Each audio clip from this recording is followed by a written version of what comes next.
All right, good morning or good afternoon, depending on where you're joining us from in the world. Welcome to episode 23, I think, of Crazy Talk. I'm your host, Lee Thomas.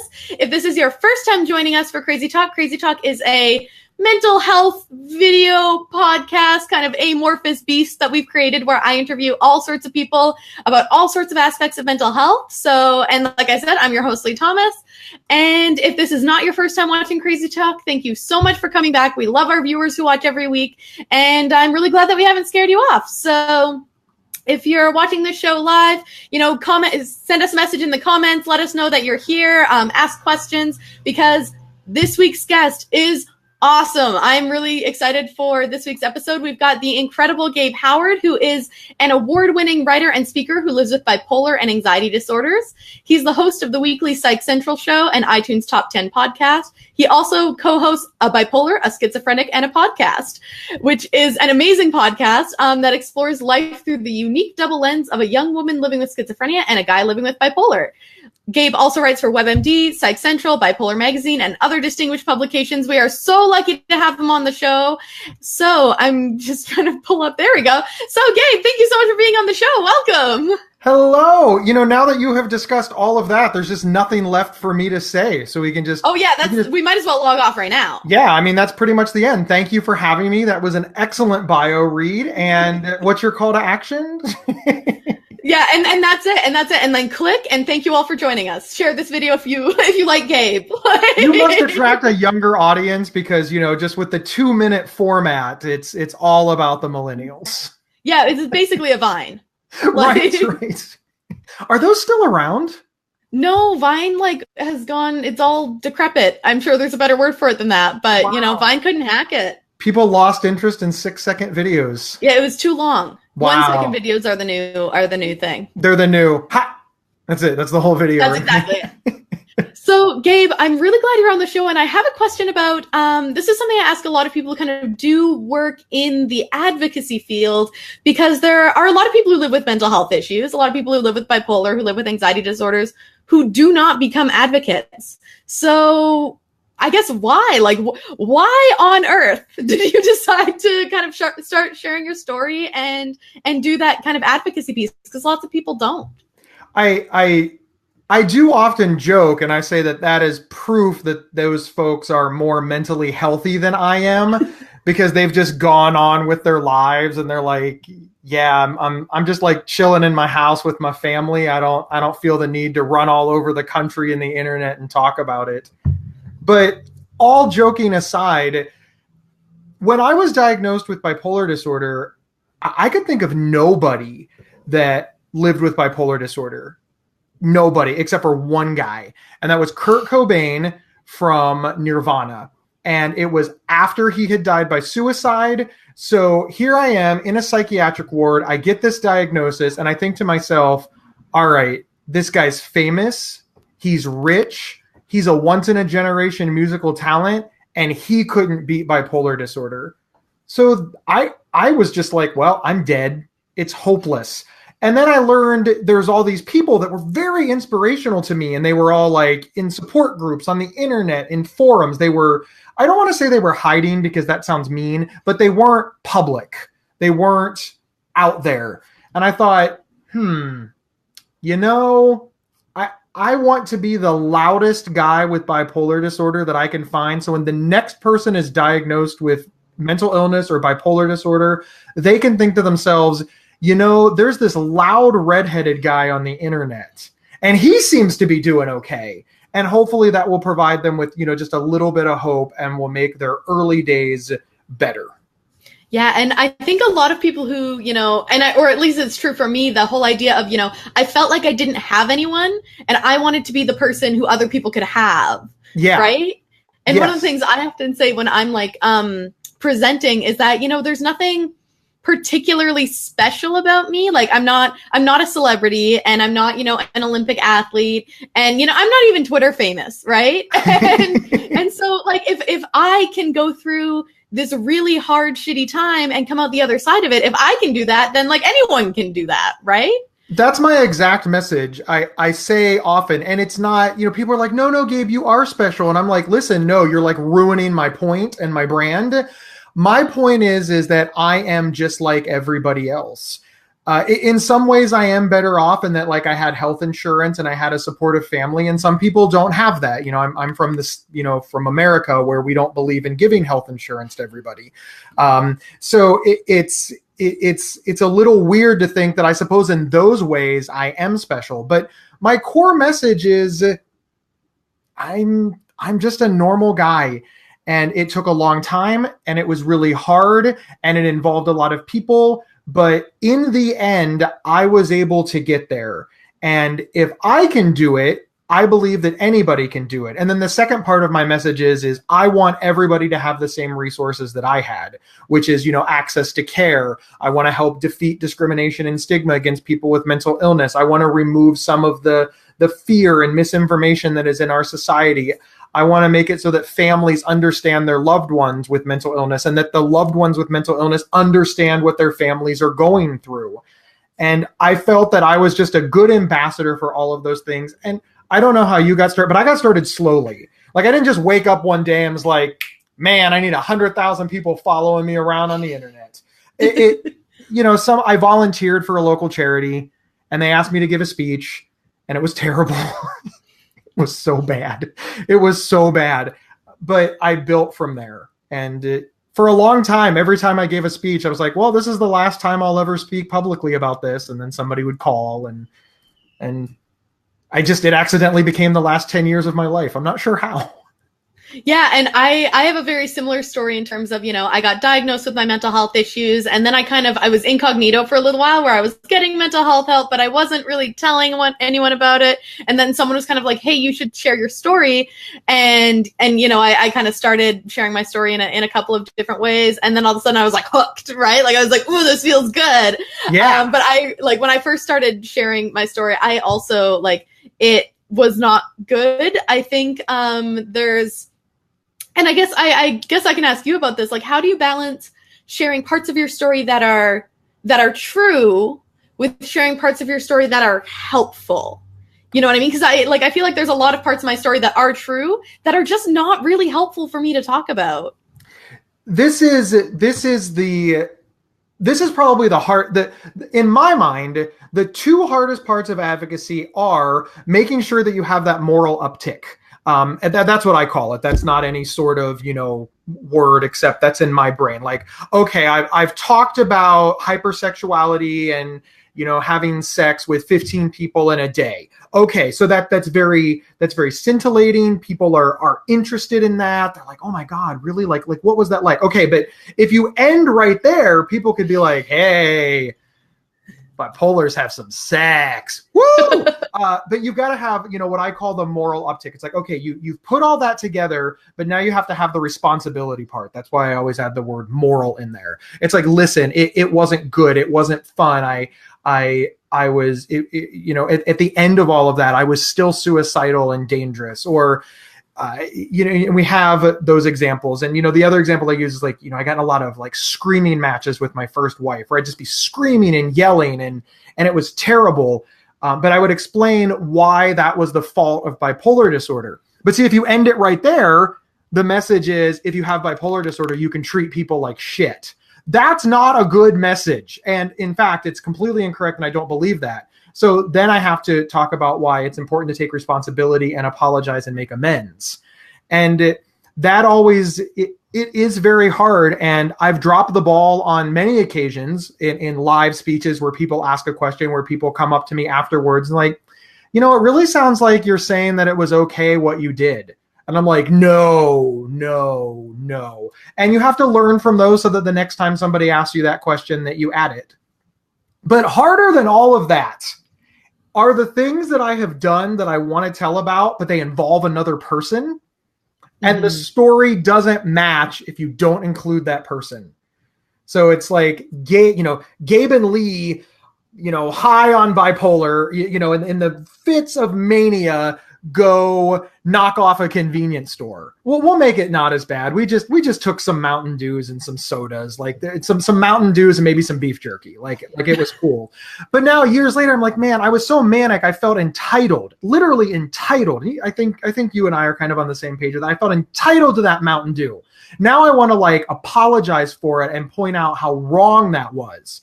So I start the story with Lee and I robbed a convenience store. And Lee's like, no, I'm not willing to disclose that in my manic stage, I robbed a convenience store. So now the story's like nonsense. It doesn't fit. You know, I try to tell it without including you, but people are like, well, how'd you get there? You didn't have a driver's license. I walked from where, Gabe? Walked real far. Yeah. And so the story breaks down, and I think, you know, you and I are on the same page here. When people detect bullshit in any part of your story, they doubt the whole thing. So that makes the story on hold until you come around and let me tell people that time that we knocked off a convenience store. We didn't.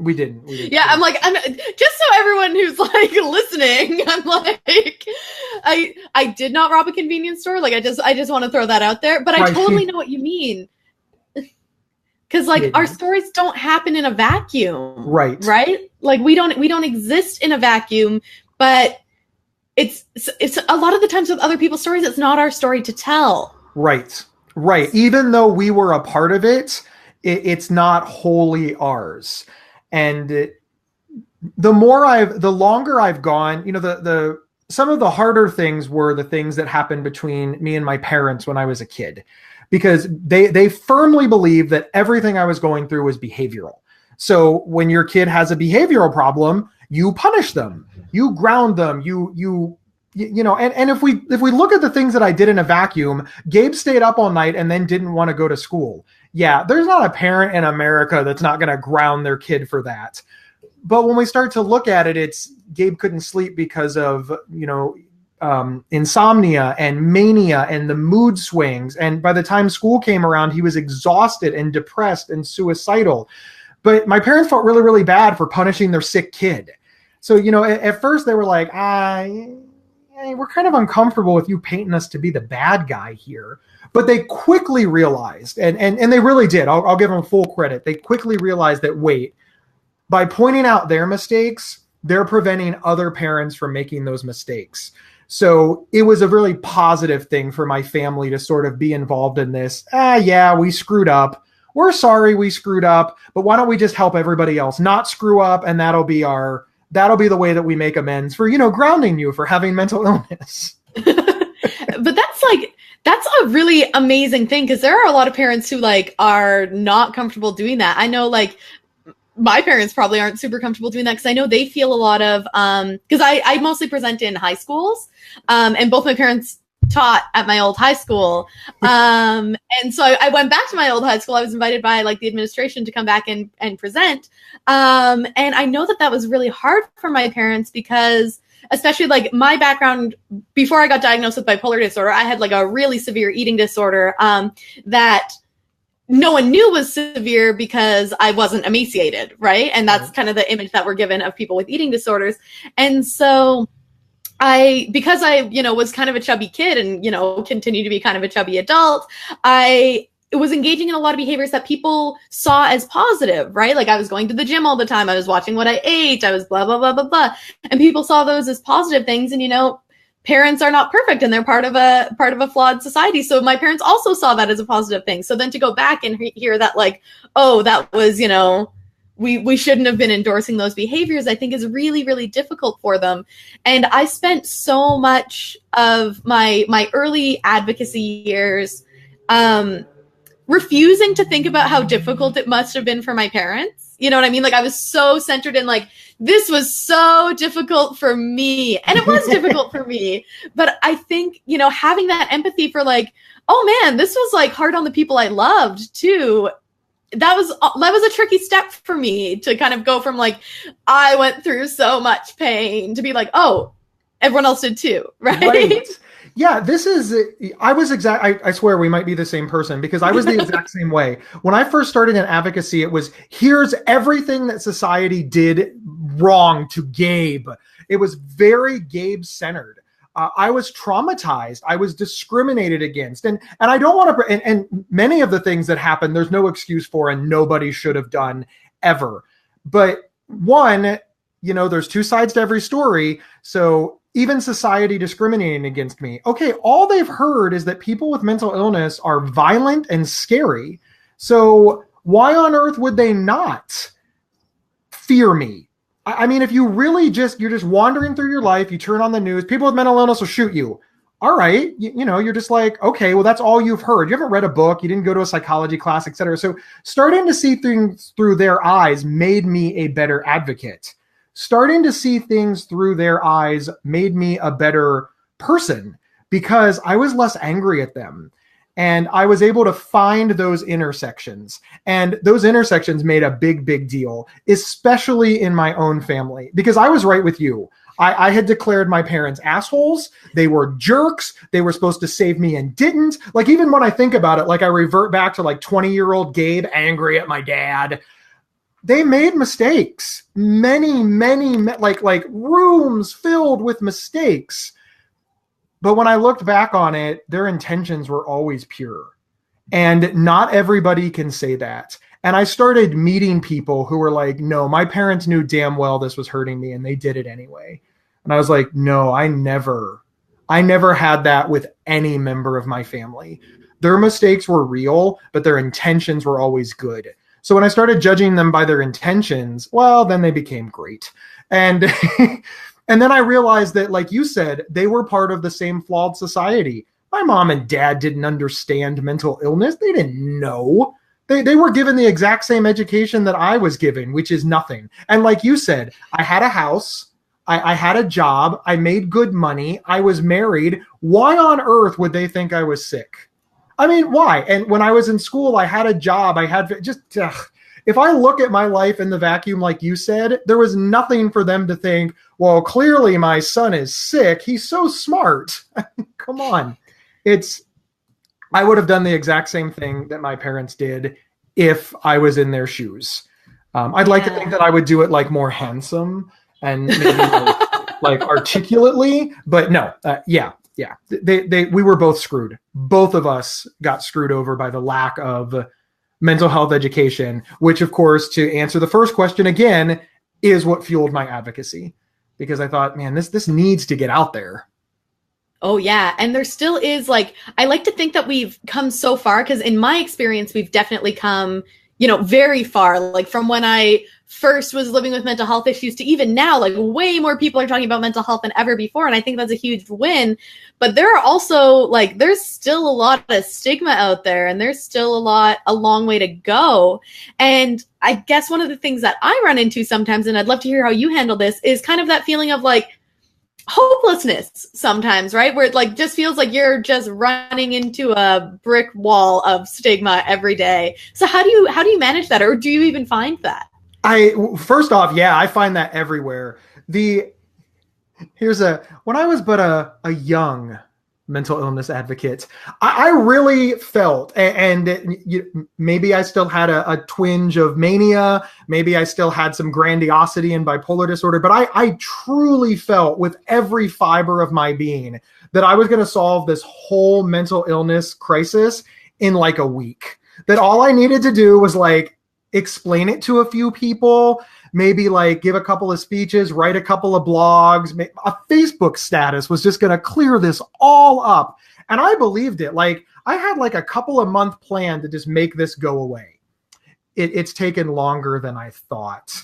So the first thing that I realize is I have accepted that this problem is not going to be resolved in my lifetime. I hope that I'm wrong about that, but sincerely, it's not. And I don't mean to be the bearer of bad news, but, we've been fighting sexism, racism, religious discrimination, the neighbors next door not looking like us for many generations in this country. I'm from America, and this problem is still not resolved. I'm not going to say that it is better, because if you compare like what we used to do with what we do now, there is marked improvement. But if we accept the improvement as a solution, where it's not okay. We still have so far to go. So I really try to remember that what I essentially did was buy a house. I now have a 30-year mortgage. And 10 years in, I owe less money than I did the day I got the mortgage. But yeah, I still have a long way to go. I don't want to forget about the improvements, because then you'll just, pardon the pun, you'll drive yourself nuts. Oh, I still have 20 years to go. Homeownership is so awful. Well, yeah, but what if you gave yourself credit for making 10 years worth of payments on time and building up equity in your house and enjoying the house and making a family there or whatever? Like, oh, well, then that's not so bad. Right. But don't forget that you still need to make 20 years worth of payments and probably fix the drip in the kitchen because it's driving your spouse nuts. So it's about that balance. And I do see a lot of improvement. For our viewers that think that I'm beautiful, I am older than Lee. We're of different generations. But here's the thing. Your generation is much more likely to say things like, I'm going to therapy. I take medication. I need help. I have anxiety. And those are huge, huge pluses, because my generation might have whispered it to a couple of friends, and my parents' generation wouldn't have gone to therapy. And if they did, it would have been like very shameful. And my grandparents' generation, well, they just pretty much thought all therapists were quacks. So that is marked improvement, right? But some of the bigger things we still have problems with. Like, yeah, we're all accepting of like OCD, anxiety, and some little bit of depression. And we're okay with mental health days. Okay, but are you okay with accommodations that are monthly for somebody with schizophrenia who needs to miss 20% of work and has to take a break every 15 minutes? No. And won't that person shoot us anyway? And there we are. So those things we still have to look forward to. So sometimes when all these celebrities are like, I have anxiety, or I was depressed in my early 20s, I'm like, that is great. I'm glad we're talking about it. But yeah, that's still not the same as the homelessness situation we see, or, the 15% suicide rate that we see in illnesses, or families torn apart by mass incarceration of people with mental illness because they can't get services, or people who want services, but because they don't have health insurance, they can't get the pills. So yay, Will Wheaton, for talking about it, but that doesn't cure all of our problems. Yeah, absolutely. It's kind of like, stigma reduction is huge, but we need more, right? Like we have a campaign in Canada, like Bell Let's Talk, and it's all about, let's talk about mental health issues. But then, we talk about it, and then what, right? Like what's next? We need to do something about it. Yeah, like talking about it only brings us so far. I also love what you mentioned in terms of, I thought I was going to have this in the bag, after a couple weeks. And I think, like, for me, it's what I call healthy delusion. So it's like, because if I was just like, caught up in the grubbiness of reality, like that would be horrible. So to me, it's like what I call healthy delusion, which, I think even, being an entrepreneur and that sort of thing and running my own business, that requires a healthy amount of delusion. Because if you looked at the stats, you'd be like, statistically, my business is going to fail. I should never start one. Right. But instead you're like, I can do this, even though the odds are against me. But you're right. And it's also important to point out that, friends are so important. And I don't mean like your bestie. I mean like how we met, at Healthy Voices conference. It got together all online advocates. And we just sat around and were like, yeah, trolls suck. Emails in the middle of the night calling you stupid suck. People telling me that I'm ugly, like that has anything to do with advocacy, sucks. And that kind of healthy venting and that kind of, just being able to send some emails back and forth and being like, hey, did anybody piss you off today? Yes. Or, hey, this happened today when I gave a speech and it's so meaningful. And you're like, oh my God, this is why we do this. So, that is so important as well. I couldn't do this work if I didn't meet people like you. If I was all alone, I would have quit years and years ago. And that's amazing. I've met so many amazing people. And, this is what will build the next generation, us meeting each other. Because like it or not, when I started, I was 25. Now I'm 41. Eventually I will be 60 and then 70 and then I'll be dead. And I hope that the next generation of people that listen to me, that are inspired by me, that take bits of my message and change it for their generation, I hope that all of that fits together so that eventually this problem is resolved or made better or improved upon. And, when I started, I thought it was all about Gabe. I have no trouble admitting that. I thought it was all about Gabe. And it wasn't until I realized that no. It's all about Gabe and everybody that Gabe can work with and everybody that they can work with and everybody that they can work with, that I realized that we've got a shot here. A small one, but that improved the odds greatly because, hey, when I'm not speaking, Lee is. And when Lee's not speaking, Rachel is. And when Rachel's not speaking, Mike is. And when Mike's not speaking, other Gabe is. And all of us together make up a ton of content for a ton of people. And hopefully they see it when they need it in their lives and they're inspired. Because believe it or not everybody likes us. They like other people. I too am shocked. I too am shocked. And listen, this is... I think it's a fair thing to say that the best I have is my lived experience with bipolar disorder as a middle-aged, middle-class, white American. I can understand it from other perspectives by learning and by talking to people, but I can never experience it from other perspectives. So if my voice is the only one out there, that leaves out people who are younger, people who are older, people who are from different communities, people from other socioeconomic classes, the LGBTQ community, women. I mean, women, all women. They're just like, well, what the hell, dude? You're talking about this from a male perspective. People with health insurance, Black people, Asians, just all I have is mine. And I think there is some that's relatable and transferable, but a lot of it isn't. And the older I get, the more I realize that. I talk to high schools, by the way, you're brave. And I get, 16-year-olds that are like, what should I do about X? And I'm like, I got nothing. I haven't been a high schooler in, 25 years. The internet wasn't invented when I was in high school. So I'm not the best person. And that's why you're around. Thank you. I'm going to go into old folks' homes. I was presenting at a composite school, which is a K-12 school. And I left to go have some fresh air, and a high school student reported me to the office because they thought I was an elementary school student leaving without permission. It was the worst experience of my life. But the speech went great, but I was like, oh, this is not a proud moment. But isn't it also like the most awesome moment of your, like, now that it's over and like it's all resolved and straightened out? It's like the first time I tried to be a comedian for a while and I bombed so hard, like no joke worked. And at one point my wife started to clap and I just looked at her and I went, no, just no. And it was horrible. Like I went home and I'm like, I'm never getting on a stage with a microphone again. Now it's my favorite story to tell. Like everybody needs to bomb on stage just for the jokes. Just for the jokes. Absolutely.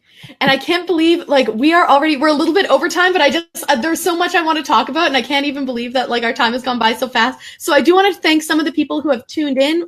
We've got Julie Kraft, Aaliyah Remetz. There's a couple of other people who it's not letting me scroll down.